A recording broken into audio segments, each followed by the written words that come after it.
welcome to Watch You Want and thanks for logging on. Well, as per our new tradition, Watchmakers Wednesday. We're here in the workshop with Mr. Mike Michaels. Mike, welcome to the show. Thank you, Tim. Glad to be back on Wednesday. So today we will be talking about perhaps the most intimate link between you and your watch. We're talking about straps, we're talking about bracelets, we're talking about leather, rubber, and silicone. So if you want to get rid of your wife tonight, tell her you're watching something on the internet about rubber and leather straps. So, Mike, why don't you just lead in after that untoward introduction. We're going to talk a little bit about Panerai, and they're interesting because this is where our house started at Watch You Want. And they were also one of the first brands to really make the strap user serviceable. So I was wondering if you could take us on a tour of some of these different interfaces. Of course. One of the simplest versions, and we'll talk about strap changing first. One of the simplest versions are the actual screw through, which is just, it's a fantastic and very, very strong. I don't know if you can see, we go over here. Okay, oops, let me see. It's a screw. You take the screw out, you've got a pipe inside the strap itself that'll actually just add a little more reinforcement. It's just a very strong, durable, user-friendly way to change your strap. You're not going to lose any parts, you're not going to lose anything else, and the only thing you need is your supplied Panerai screwdriver to change a strap. And it gives you so many options as far as what your strap options are for each watch. The great thing is really any strap of the proper width that has enough space to ship the screw can be put onto the watch. There's a lot of aftermarket straps, so it's endless as to what you can do. And I have a little macro camera shot of what that bar looks like and what the strap looks like at its end. And it's great because there are many quick change systems that are proprietary and almost a killjoy. Yep. Another one, you talk about quick change too. Panerai has another quick change system, and it's actually the deployment style, where it has a little spring-loaded button. The only thing you have to watch on this button is if you actually push it too far, it'll actually underset. And it can be a real nightmare to get it back out, and if these ever break, they don't sell them. So what happens with this though is you actually push it in, and then the pin actually pushes out as well. And it has a little notch in the pin, and just a quick lock system. You really don't need any tools to do it. You don't need the screwdriver to do it. They give you a little push pin for it, and that's it. Now, Panerai from the very beginning in 1993 had screws in the lugs, and they let you service your own strap. And that was one of the few accessories that came with those very Spartan early Panerai kits. It was a great little wood box. So they had the quick release system that they started rolling out in 2006, and like you said, you could pretty much break a toothpick in half and remove your strap. Exactly. It's you could do it anywhere. You could do it in a bar, you could do it in a restaurant, you could do it at your kitchen table, any place you want. It's just a very simple way to do it. One thing I will say about the screw versions, they also use that in the ceramic cases, the ones that are all ceramic. You have to be very careful because if you don't take that screw out the right way, you'll break a lug, and I know this because I've done it. And it's not pretty. And it's important to note that there is a third system, and actually there's a fourth now. They have unfortunate spring bars in some of the entry-level Panerai. But if you could explain to us how the radiomere system works, because to me that looks like it's a welded-on wire lug. System, I actually like it. You have the wire lugs. It's actually each lug is a two-piece, and you've got a center bar in the middle, and it's held in with screws in the back. So we're going to go ahead and show you real quick. We're going to pop these screws. We just want to loosen them. Bring those screws out a little bit, and this will actually pull out when you get the screws out far enough. It's almost like a U that turns into two J's. Yeah, exactly. There you go. And you can see all the pieces right here. We have little notches that are in the end of it, and that's where the screw captures. But then as you go further, you'll see there are two pieces, and that's the center piece that I was talking about. So that's actually your complete strap attachment right there, and it just plugs right back in. So it honestly, it looks flimsy, but it's actually a very good system. We don't see many problems with them. We don't see them bent or broken or. And it's also nice, it has kind of the subsidiary benefit of placing all of the screws that are associated with the system on the back. So no matter how much of a butcher you are, you're gonna be able to hide the damage you do, and it's actually We're not going to do damage. It's the damage done to the lateral screw system on the traditional Luminor that inspired the quick release system that you see on this PAM 389 here. Again, not exclusive to the 389, but it is the most deluxe system Panerai offers. And I thought, it was important to show how the PAM 249 wire lug system works, because our own Josh Thanos, every Friday, he has his PAM 380 with the same wire lug system. It's always the same watch with a different strap. Right. It's so easy to change. It's a great system. And it's a very clean looking system. It has that classic look to it with the wire lugs, just the antique look to it. Where Panerai started, that's why I like it.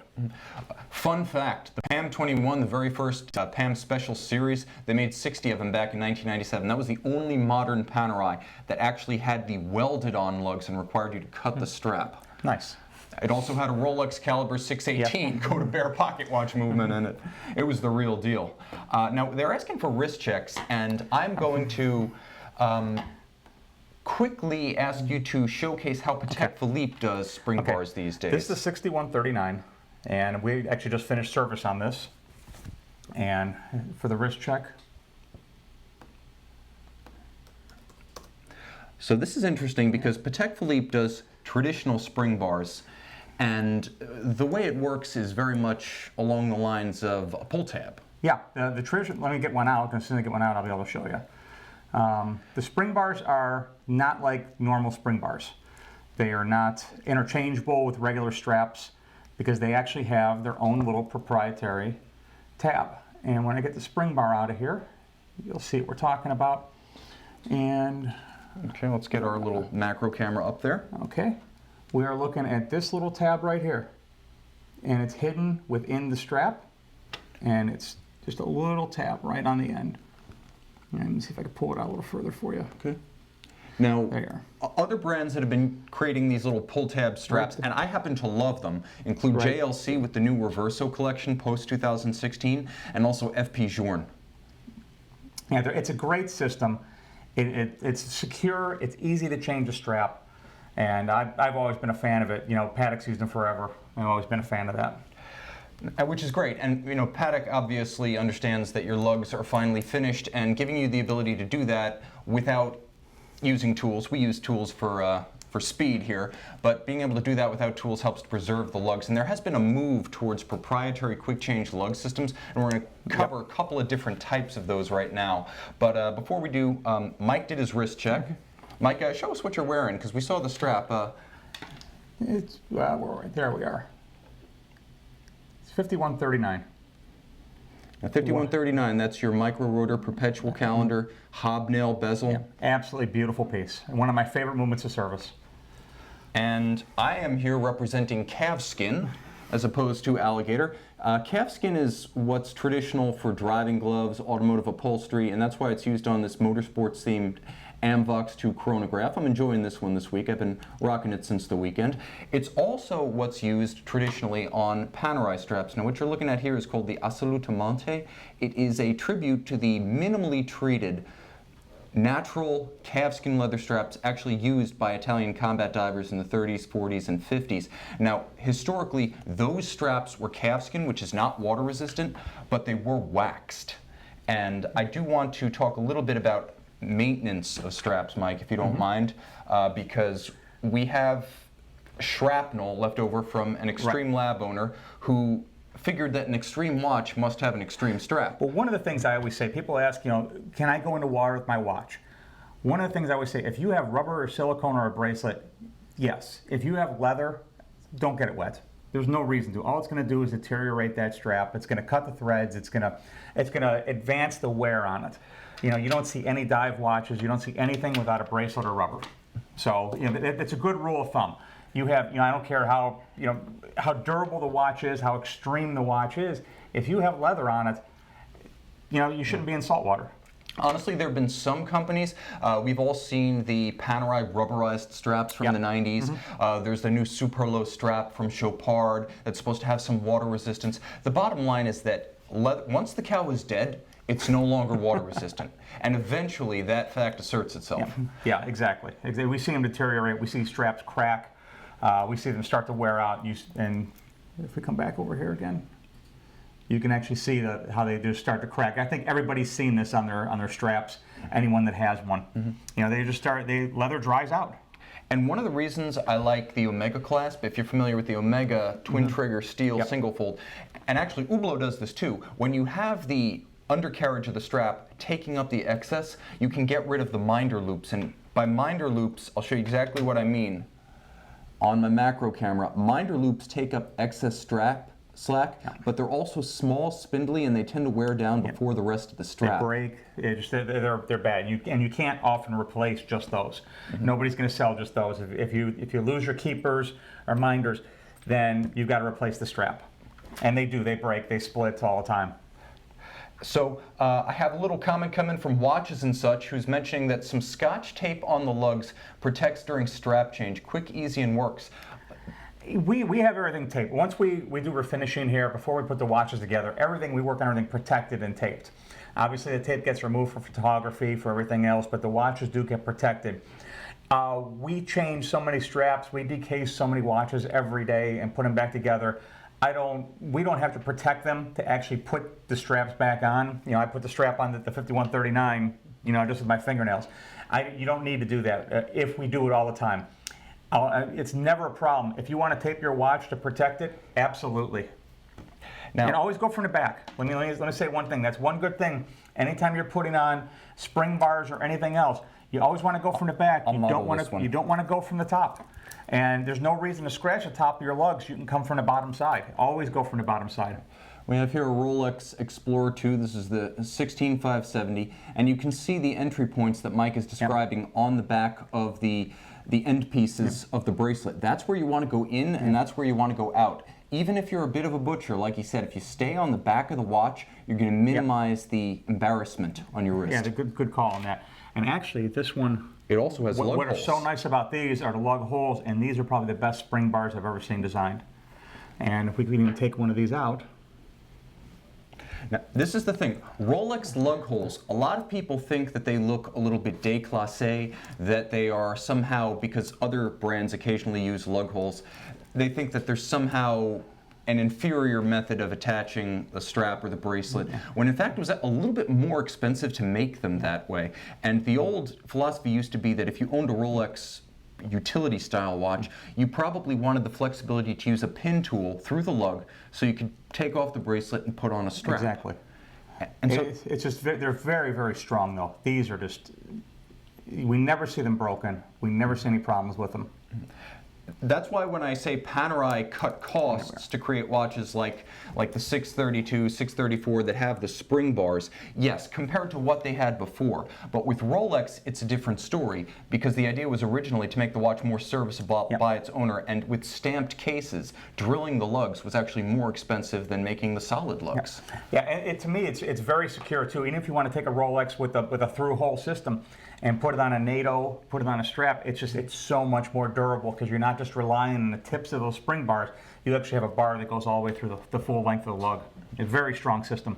And across the Submariners, across the GMTs, across the Explorer 2s, those lug holes were phased out in the early 2000s as Rolex began to acknowledge, I think, Mike, that owners were not going to swap their watches to anything else. Exactly. That's exactly why they did it too. So the other thing that I want to focus on is that there was a bit of a movement during the 2000s to proprietary systems.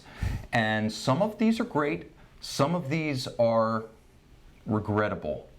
Walk me through these systems that we have here. And Faylene has the macros. Are we on macros? Yeah. This is, as far as I'm concerned, is one of the first real quick change systems that actually works. And you just have a little tab in the back on the Cartier Roadster, and there's your strap. It just comes right off. It works. It's spring loaded. And it's back on. It works so easy.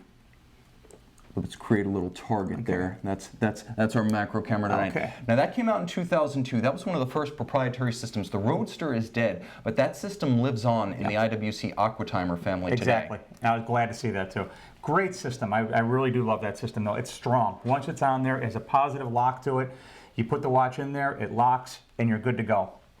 Now, the other thing that I like is that JLC, which is near and dear to my heart, created a system with the Master Compressor Extremes. These watches came out in the mid-2000s. And what I like is there is a quick release system that makes use of the huge voluminous case, but the Compressor Extreme system is just literally just a pull tab that draws back pincers within the lugs, and you can see that to good effect.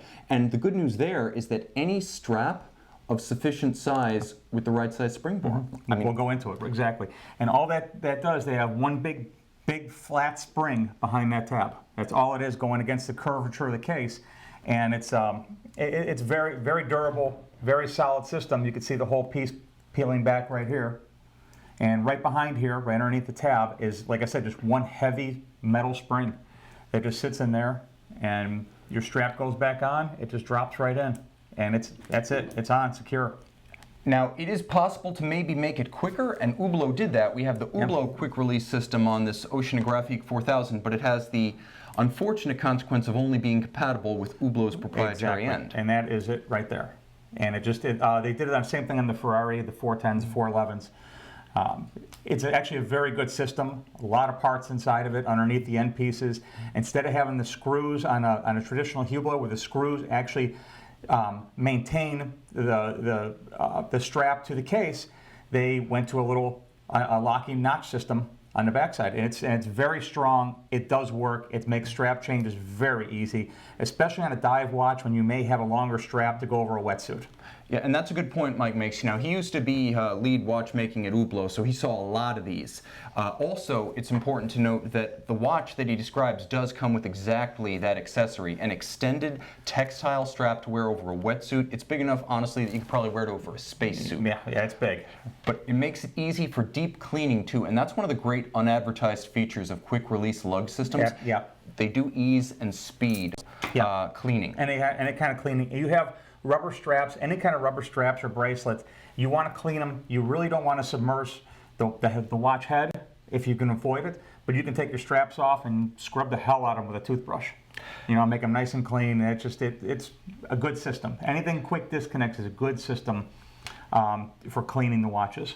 Now, I have a comment coming in from Iron Hassani, who's asking me, is it uncomfortable to wear that JLC with the quick release system? He says it seems it would be very simple to accidentally trigger the quick release.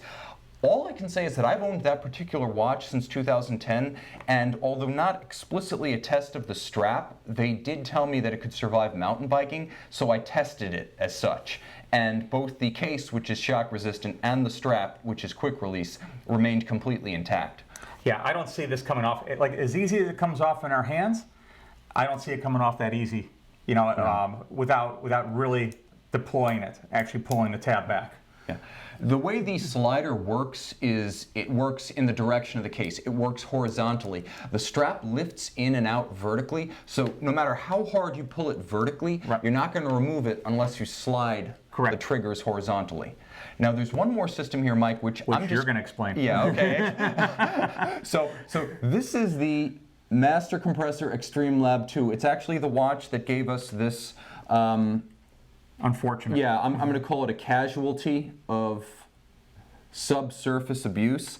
And this one's on all new straps now, but I'm going to demonstrate how the system actually works. Now, you can see on the case back, first of all, what a case back, but not only does the strap have metal inserts that permit it to articulate, you see how it has a ratcheting system? There are very distinct detents you can hear and feel, and the watch fits a small wrist, but that's not what I'm focusing on. This is really the ultimate in proprietary quick change strap technology. Now, Faylene, we have a Lab 2 graphic, just in case I screw up the macro camera, but we have a Lab 2 quick change graphic. The first thing that happens is that this tab pulls up. Once the tab pulls up, you actually lift the strap out. And this is one of those things that once done is actually a little bit difficult to undo. So I'm going to take it out carefully, and I'm also going to be a little bit honest here. This is not JLC's best moment from an engineering sense. The system works, but honestly, back in 2014 when this model first hit the market, the well, let's just say a very high-ranking person from JLC in the US and I spent about 1.5 minutes trying to remove the strap and then about 5 trying to get it back in, and that was on a production model. So while it works, and it will save you from mangling the lugs with a tool, this is an example of probably being too cute by half. Yeah, that's way over-engineered. And since we're talking about straps, not just strap release systems, we've got to talk about this buckle, which is a 4-figure replacement part. Mike, could you describe a little bit what's going on here? Again, it's over-engineering at its best. It is a quick change system. It has a locking system that I believe you pull back. There you go. Yeah, let me just get that into our macro cameras field. We pull these back, and that's what actually allows us to change the. It has a double prong ardion. It's going to slide out here now, and it actually comes out just like that. Which is great, but again, too cute by half. Yeah, the first time I had to figure out how to do one, I was not happy.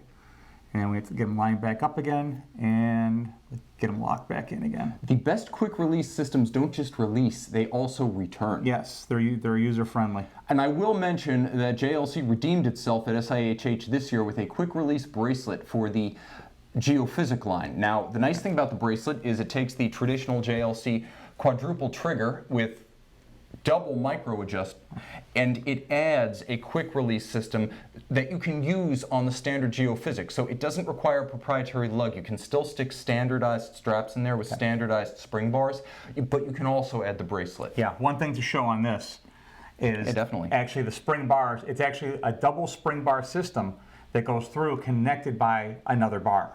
And you can see the side profile here. So it's very strong, but again, it's way over-engineered. Okay, so now we have a couple of questions coming through, and I want to make sure that we field some of these because you guys are absolutely crucial to me, the live audience. There's a question coming in from Nigel Levins, who's basically saying that Rolex service says that -2 seconds per day is acceptable to them, and they may not be able to do any better. He wouldn't open a new watch for -2 seconds. Mike, would you think -2 is actionable? Yes, unless you're circumnavigating the globe and expect to end up at, within the same 5 feet that you started.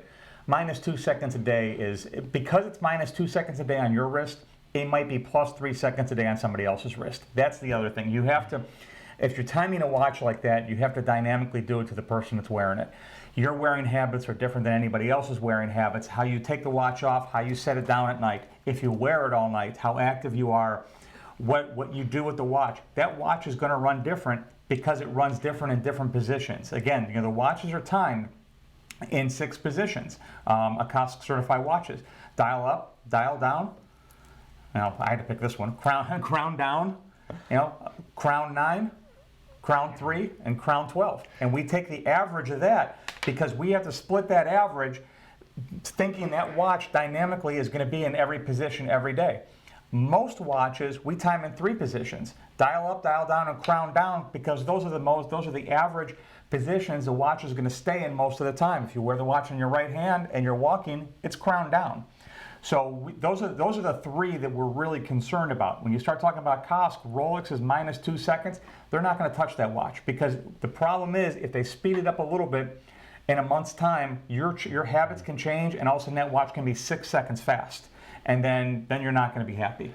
That's why they set a standard. They fall within that standard, and they're not going to touch it. Absolutely. There's an expression in testing automobiles when you have something that pulls a 3.8 second run to 60 and 12.1 in the quarter mile, and then the other car pulls a 3.7 and a 12.2 in the quarter mile. The expression is within the noise. Yeah. And if you take 2 seconds, divide it by, I want to say 86,400, and then multiply it by 100, that's your percentage deviation if you're -2 seconds per day.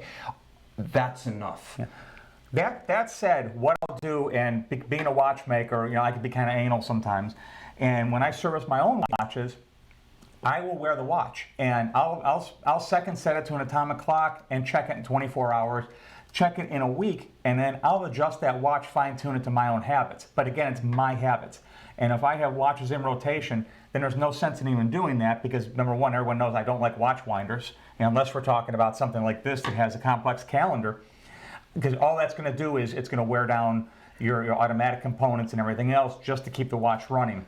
There's no reason for that. Let the watch relax, let it wind down. And if you're going to do that, then, and you're putting the watch on for a day or 2 days, do you really care if it's off by 2 seconds?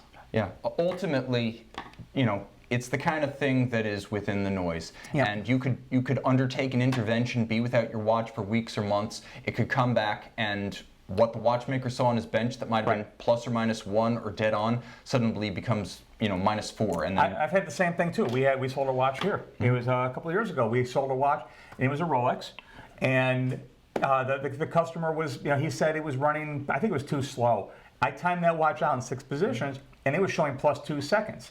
But he still wanted the watch sped up. So I ended up speeding the watch up according to how he was wearing it. He came back one more time.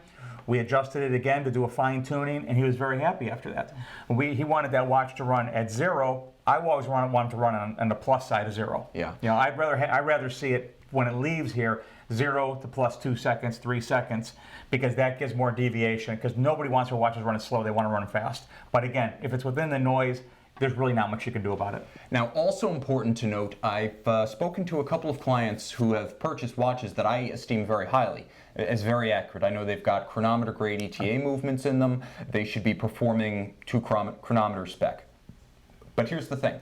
Some people will wear automatic watches with movements like 2824 and 2892, and they will not really give it enough juice. If you're a very sedentary office worker, and I've had this issue because, yeah, I do videos of other people's watches, but for the most part, my watches don't get too much action in the office. And your watch will just be perpetually underwound. It'll get enough energy to keep going, but not enough to achieve isochronism and a good rate.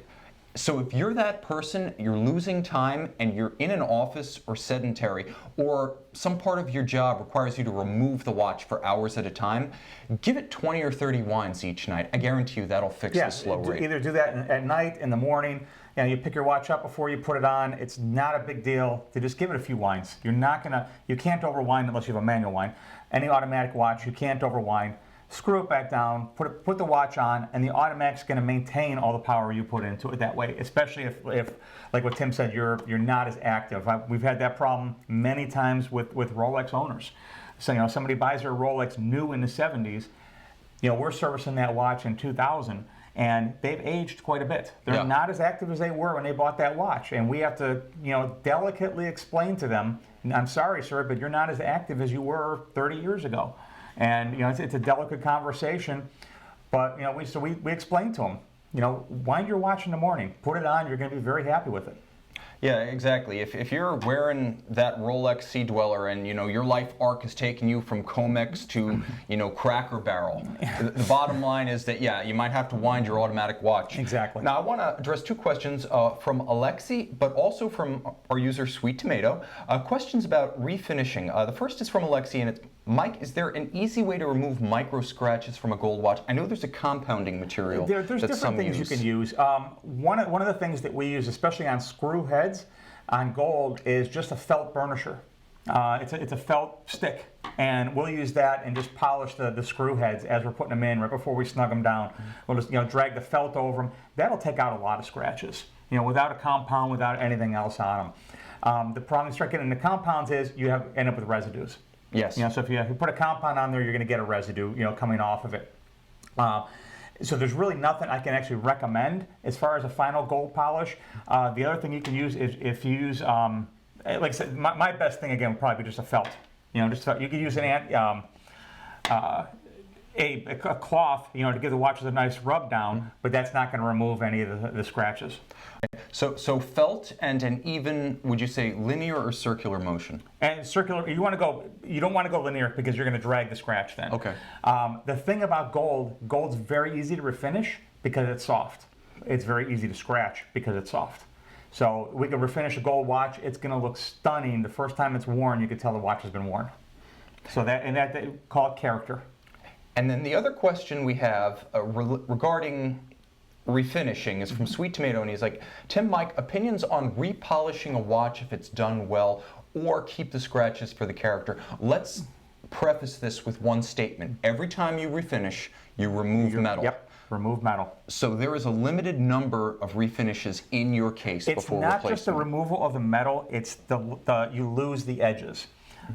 We can look at the Panerai here. And Panerai is known for having the very, very sharp edges. And the one thing you have to watch, if you don't refinish it correctly or you have someone that does not know how to refinish, is you're going to lose these sharp edges right here. And that's what we really have to guard against. These points, everything else, you want to keep the integrity of the case. If you're a professional refinisher and they know what they're doing and they know how to do watches, not just jewelry, they're going to keep those sharp edges. The problem is we see a lot of people before they try to sell their watch, they take it to a jeweler to have them polish the watch. First of all, they don't take the movement out of it, which is really bad for it because of vibration and heat. And then it just comes in with just the sharp edges gone. And then we have to rebuild those sharp edges. Reform the sharp edges, but again, we're removing material. Every time we polish that watch, we're removing material. As Mike says, the bigger problem with refinishing isn't losing metal. It's not like you're going to put your watch on the scale and it's going to be half an ounce lighter. It's losing definition. And a lot of times, especially on older Rolex that have the hand-finished bevels, even after the bevels have lost their shine because they were polished originally, if they're still clearly rounded but scuffed, a lot of people will say, you know what, it's only factory once. Yeah. I'm going to sustain it rather than trying to restore it. We see and sell a lot of Omega Speedmasters here. And I look at anything that, if it's 15 years old, stuff that 10 years ago we were refinishing, we don't refinish anymore. We'll clean it, we'll put a service kit in, replace pushers, replace the crown, replace the crystal, everything with genuine Omega, but we're not going to refinish that watch unless someone buys the watch and specifically says, I want it refinished. If they want it to look new, we'll make it look new. But for the most part, anything that's over 20 years old, we don't want to refinish them anymore. We want to keep the character in the watches. Exactly. So ultimately it's up to you, but I'll just offer one concrete example from a manufacturer that's worked with me in the past, and it's Bulgari. And they say, regardless of material, there should never be more than 8 refinishings within the life of a case. And I would say by the time you're on 6, 7, 8, you're looking at a very diminished character. So what happens? You start losing depth in the lugs. And not all the lugs are as heavy as a Panerai lug, but you start losing that. You can look at go back to the Patek. These lugs are very thin compared to new watches. So the more we refinish this watch, it's going to lose it. This watch has actually not been refinished by the owner. He did not want it refinished because he wanted to keep the integrity of the watch. Which I think is an excellent move on a watch like that, especially since that one's unlikely to be pounding the surf. Exactly. So now I have some questions coming in, and these are interesting because they relate to cases, but with different case materials come different prices. Mason Manning is asking, what is the average price in relation to the total cost of a watch to replace a case? Let's use a Panerai Luminor ceramic, like a Tudanero, and then let's take this 590 in steel. I know the ceramic is about $4,000. To replace it. And again, the reason I know that is because I've broken a lug on one. Hey, we've all had those moments. It's the steel cases. And the other problem with the ceramic was we actually had to send that watch away. That's not a part they would sell us. That watch actually had to go to Switzerland to get replaced. So it also took a long time. I think the watch was gone for like 6 months. So that was a problem. On the steel cases, I'm not certain what Panerai charges, but one of the things I could talk about is Breitling. Their case middles are, if you have a bad case tube or anything, you can get a case middle replaced because there's no serial numbers in the case. It's on exchange, and they're in a couple $1,000 range. So you're looking about half the price of the entire watch just for the case middle. So it's not like you can buy a case middle and expect to build a watch. Something like that's not going to happen. And if you start restoring that part of the case middle, then you have problems. Because nothing else is going to match the case. Absolutely. So everything in proportion. If you have a really sharp case middle, it might not fit the rest. You might have to do a full case and component replacement.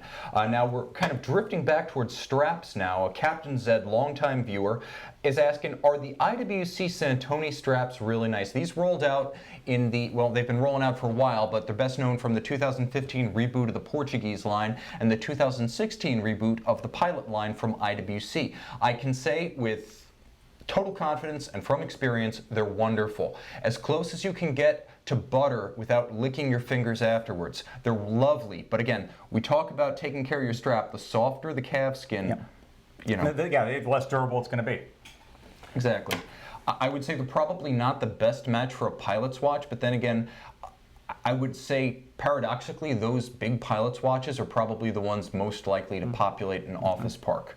Let me talk about a couple other things too. Definitely. Links and sizing. Rolex has one of the best systems, one of the easiest I'll be your ones. model for this. You'll see a screw right in the end. It's very simple. You take the screw out, you end up with a link. You take the link right out, the screw's right in the middle. The newer versions actually have a ceramic sleeve on the inside of it. That actually takes up some of the cushion, which is fantastic because it's going to take all the wear off the link. On the older Rolex, you'll actually see that the bracelets start to stretch. You hear about stretch. You turn your bracelet on the side. You want to see how far it droops down. On the vintage Rolex, that's going to really eliminate that in the future. Some of the other systems, you have the Omega, which actually has a pin that goes through it. It goes through the link, but in the middle of the pin, right here and right here, we have two sleeves. We call them rivets, and that actually puts the friction on the pin. And if you look at the back side of the link, Faylene, we have the pins. We have the pin and sleeve graphic. if you look at the back side of the link, it shows you a direction they want you to take it out. And it just has a little arrow, and it's sizing. But when you take an Omega link out, expect to see a lot of parts fall on the table. So that's one of the reasons we use these blocks to kind of support everything. And one more system, I know a lot of people have probably tried to change a link, maybe on a Breitling or a few different models. Breitling's a puzzle, it's on itself. If you turn a screw and you feel no tension on the screw, and then all of a sudden you see the screw on the backside turning, this is the tool that we use. And this is actually just a screwdriver block that we will put the screw on one side and then actually turn the screw on the other side, and it just holds it. And so we do have tools for that.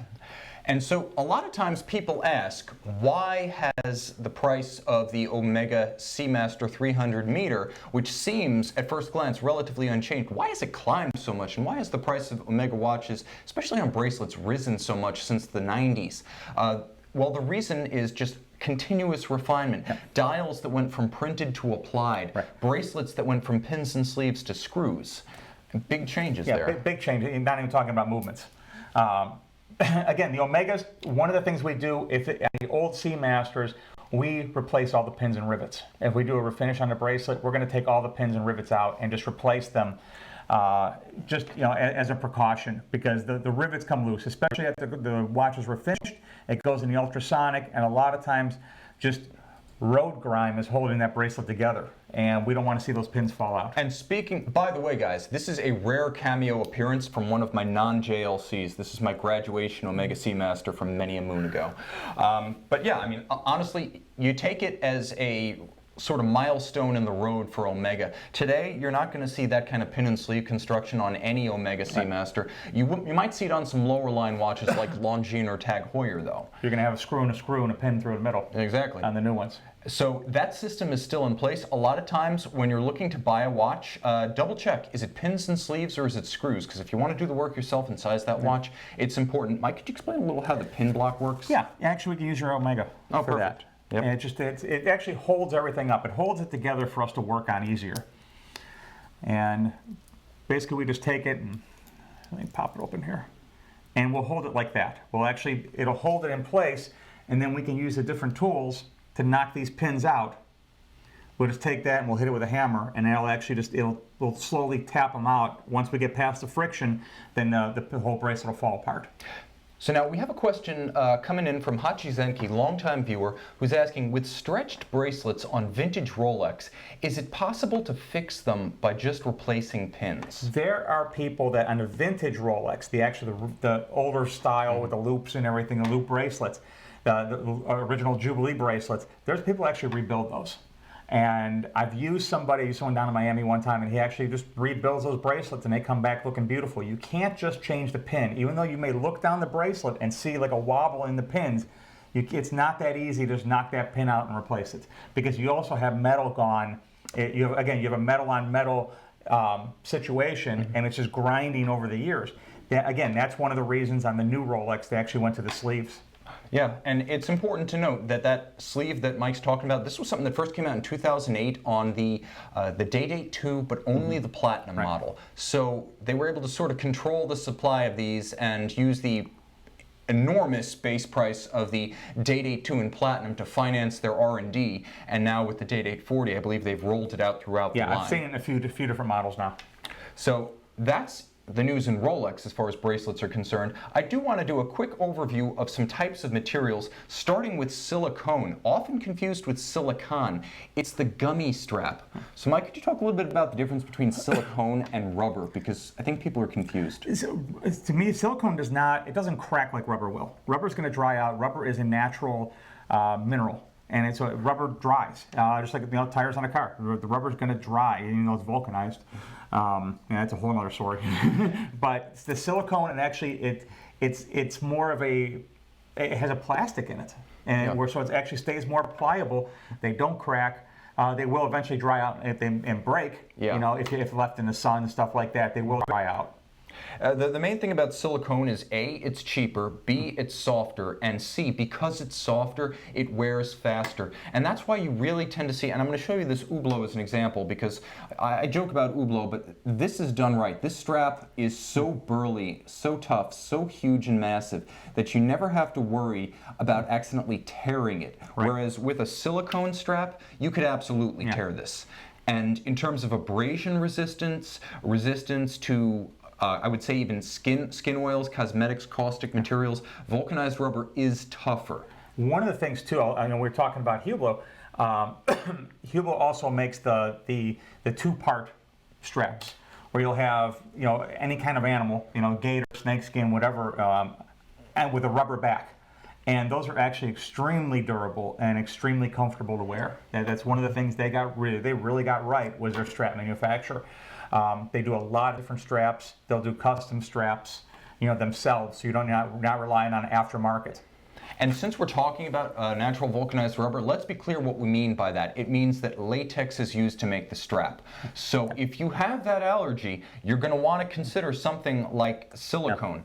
Again, not silicone. Silicone is what the escapement is made out of on a modern Zenith or a Unico caliber Hublot. Silicone is breast implants and gummy straps. There you go. There, now you know. Keep it near and dear to your heart, pun intended.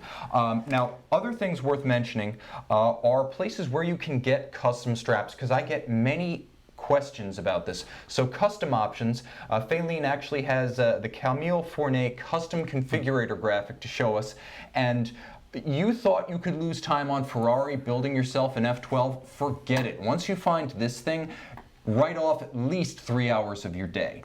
It's a lot of fun. I haven't played with it yet. Material, length, stitch, buckle type. You can configure a bright yellow ostrich with a pin buckle or a deployant. Nice. I love ostrich on straps. Also consider ABP, Parisian atelier that makes very low volume stuff and very custom. They can put just the one perforation in the strap so it fits your wrist every time. And they'll traffic in animals that frankly we can't sell you. Nice.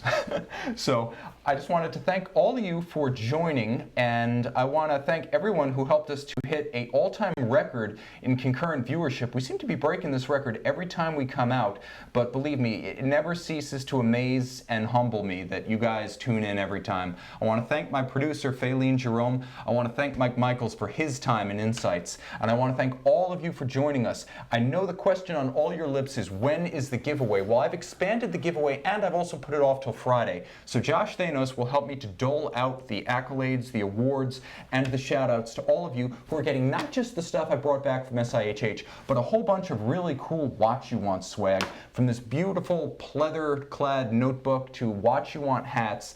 Again, it's free stuff, but hey, like I said, the price is right. So the bottom line is, you guys are the best in the world. We're back Friday. Thank you to all of you. I'm Tim, he's Mike, she's Faline. This is Watch You Want, and thanks for logging on.